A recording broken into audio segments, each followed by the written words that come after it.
नमस्कार। आज हम बात कर रहे हैं ओग मेंडिनो की एक बहुत ही मशहूर किताब दुनिया का महानतम सेल्समैन के बारे में। जी। और देखिए, ये सिर्फ सेल्स के बारे में नहीं है।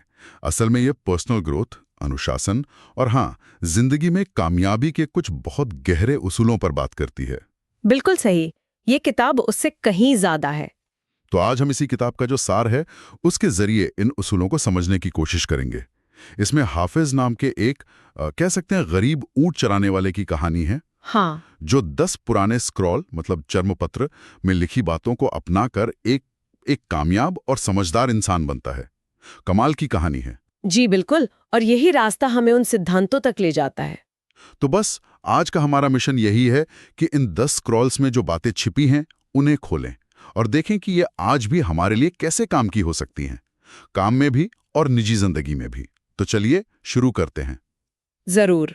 हाफिज की कहानी, एक ऊंट चराने वाला लड़का, उसे ये ज्ञान मिलता है और वो पूरी तरह बदल जाता है।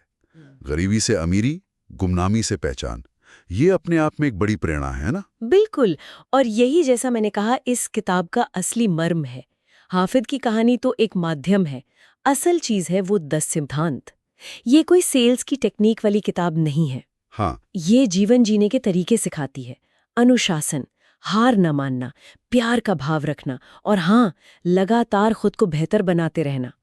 ये वो बुनियाद है जिस पर एक अच्छा, एक सफल जीवन खड़ा होता है। फोकस अंदरूनी विकास पर है। सही कहा।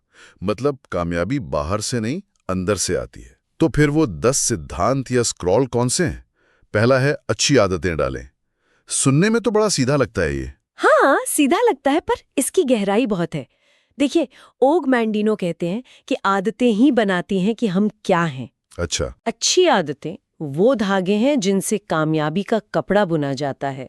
ये स्क्रॉल कहता है कि हम अपनी आदतों के, कह सकते हैं, गुलाम जैसे हैं। तो जरूरी है कि हम अच्छी आदतें चुनें, सोच समझकर, और उन्हें रोज करें। रोज, तब तक जब तक वो पक्की ना हो जाएं, हमारे स्वभाव का हिस्सा ना बन जाएं। ये सिर्फ विल पावर की बात नहीं, ये रोज की प्रैक्टिस से खुद को बदलने की बात है। अच्छा, मतलब रोज का अनुशासन। जी, अनुशासन की शुरुआत यहीं से होती है। तो छोटी छोटी आदतें मिलकर बड़ा फर्क लाती हैं। अच्छा, अगर आदतों की बात हो रही है तो लोगों से हमारा बर्ताव, वो भी तो एक आदत ही है।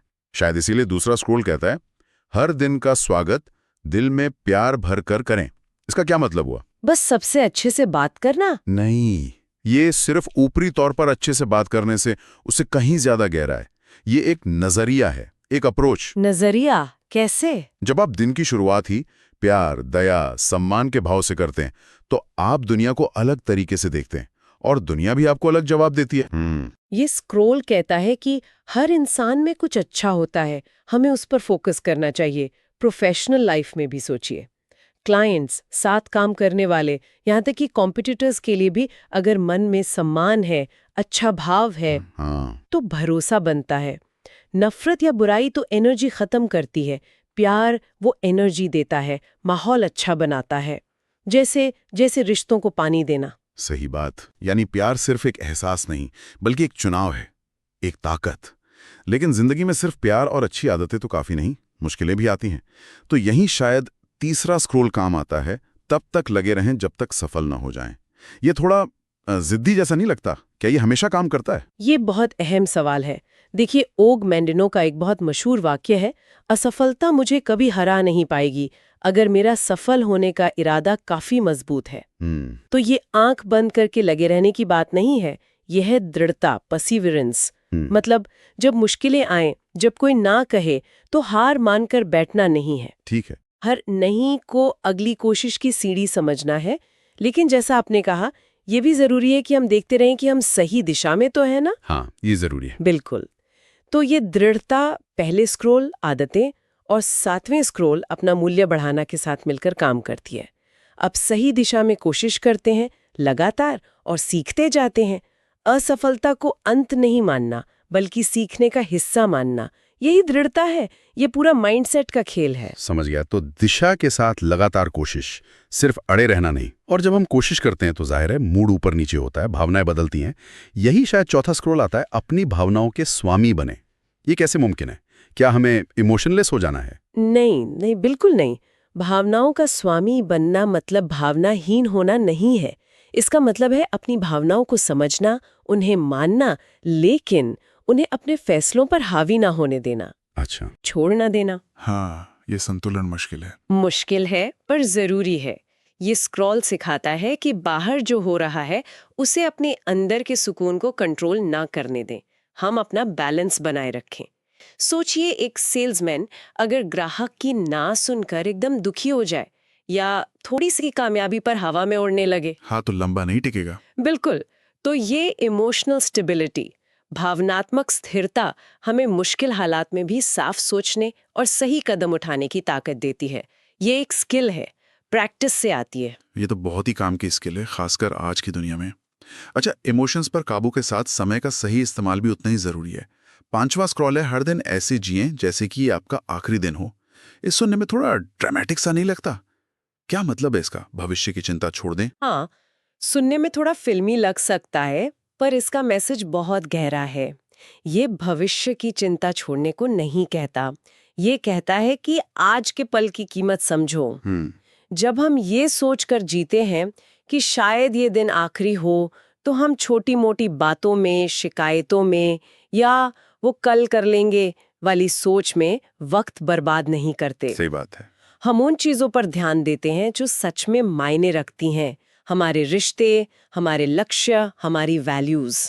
ये हमें प्राथमिकताएं तय करने में मदद करता है और हर पल को पूरी तरह जीने की प्रेरणा देता है। ये आलस पर एक बड़ा हमला है। आज में जीना, हर पल की कीमत पहचानना। हर दिन को एक मौके की तरह देखना। और शायद इसी नजरिए को बनाए रखने में छठा स्क्रॉल मदद करता है। हंसी की कला में महारत हासिल करें। क्या हंसी सच में इतनी ताकतवर है? हाँ बिल्कुल। अब तो साइंस भी ये मानता है कि हंसी का, पॉजिटिव सोच का हमारी सेहत पर, मेंटल हेल्थ पर बहुत गहरा असर पड़ता है। अच्छा। जी, ये स्क्रॉल हमें याद दिलाता है कि जिंदगी को बहुत ज्यादा सीरियसली ना ले। चुनौतियां तो आएंगी, टेंशन भी होगी, लेकिन हंसने की काबिलियत वो हमें हल्का महसूस कराती है, स्ट्रेस कम करती है, मुश्किलों को एक नए नजरिए से देखने में मदद करती है। हंसी जो है वो निराशा की दवा है। जब आप खुद पर हंस सकते हैं, अपनी गलतियों से सीखकर मुस्कुरा सकते हैं, मुश्किल में भी हंसी की वजह ढूंढ सकते हैं, तो आप ज्यादा फ्लेक्सिबल बनते हैं, ज्यादा सहनशील बनते हैं। ये नेगेटिविटी के घेरे को तोड़ने का एक तरीका है। तो हंसी मजाक नहीं बल्कि एक जरूरी लाइफ स्किल है। अब आते हैं 7वें स्क्रॉल पर। हर दिन अपना मूल्य बढ़ाएं। इसका क्या मतलब है? ज्यादा पैसा कमाना? नहीं, ये सिर्फ पैसे या चीजों के बारे में नहीं है। अपना मूल्य बढ़ाने का मतलब है लगातार खुद को बेहतर बनाना। कैसे? ज्ञान में, हुनर में, अपने चरित्र में। ये स्क्रॉल लगातार सीखने और बढ़ने पर जोर देता है। रोज कुछ नया पढ़ना, कोई नई स्किल सीखना, अपने काम को और अच्छे से करना, दूसरों की मदद करना, ये सब तरीके हैं अपना मूल्य बढ़ाने के। जब आप लगातार खुद पर इन्वेस्ट करते हैं और दूसरों के लिए ज्यादा फायदेमंद बनते हैं, तो कामयाबी अपने आप आती है। ये सिर्फ लेने के बारे में नहीं, ये देने के बारे में है। आप जितना ज्यादा मूल्य दुनिया को देंगे, उतना ज्यादा आपको वापस मिलेगा, चाहे वो इज्जत हो, मौके हो या पैसा हो। ये तो जिंदगी भर सीखते रहने और सेवा करने का सिद्धांत हुआ। लेकिन सिर्फ सीखना या प्लान बनाना तो काफी नहीं जब तक हम उस पर काम न करें। शायद इसीलिए 8वां स्क्रॉल कहता है, अभी कार्य करें, एक्ट नाउ। ये तो सीधी चेतावनी है टालमटोल के खिलाफ। बिल्कुल, एकदम सीधी चेतावनी। ये स्क्रॉल कहता है कि सपने देखो, प्लान बनाओ, सब जरूरी है, लेकिन बिना एक्शन के सब बेकार है। सच है। दुनिया उन लोगों को इनाम देती हैं जो कदम उठाते हैं, सिर्फ सोचते नहीं रहते। अक्सर हम सही वक्त का, सही मूड का या पूरी तैयारी का इंतजार करते रहते हैं। हाँ, और वो आता नहीं। और वो सही वक्त कभी नहीं आता। स्क्रॉल उसी आलस को, उसी हिचक को तोड़ने के लिए कहता है। पहला कदम उठाना ही अक्सर सबसे मुश्किल होता है, पर वही सबसे जरूरी है। अभी काम करो का मतलब है कि डर को, शक को खुद पर हावी मत होने दो। जो करना है उसे फौरन करो। रफ्तार जरूरी है। एक छोटा सा कदम भी एक बड़े सफर की शुरुआत होता है। ये बात तो बिल्कुल सही है, सोचने से ज्यादा करने पर ध्यान देना। लेकिन कई बार जब हम काम करते हैं तो हमें गाइडेंस की भी जरूरत लगती है। यहीं शायद 9वां स्क्रॉल आता है, ईश्वर से मार्गदर्शन प्राप्त करें। क्या ये सिर्फ धार्मिक लोगों के लिए है? देखिए, इसकी व्याख्या लोग अपने अपने विश्वास के हिसाब से कर सकते हैं। किताब के हिसाब से इसका मूल भाव है किसी ऊंची शक्ति पर या प्रकृति पर या अपने अंदर की आवाज पर, अपने उसूलों पर भरोसा रखना, उनसे गाइडेंस लेना। अच्छा, कोई शक्ति या हमारा अपना विश्वास हमारे साथ है तो हमें मुश्किल वक्त में हिम्मत मिलती है, एक दिशा मिलती है। ये हमें याद दिलाता है कि हम किसी बड़े मकसद का हिस्सा हैं जो रोज की भागदौड़ से बड़ा है। ये एक तरह की विनम्रता भी लाता है, ये मानना कि हम सब कुछ नहीं जानते, हमें मदद की जरूरत है। ये विश्वास का मामला है, आप उसे चाहे जिस रूप में देखें। तो ये अपनी सीमाओं को मानना और एक बड़े उद्देश्य से जुड़ना है। और जब हम ये सब सीखते हैं, इन उसूलों को जीवन में लाते हैं, तो क्या हमारी जिम्मेदारी खत्म हो जाती है? आखिरी 10वां स्क्रोल है शिक्षाओं को आगे बढ़ाएं। इसका क्या महत्व है? ये एक विरासत, एक लेगेसी बनाने का सिद्धांत है। सच्चा ज्ञान वो है जो बांटा जाए।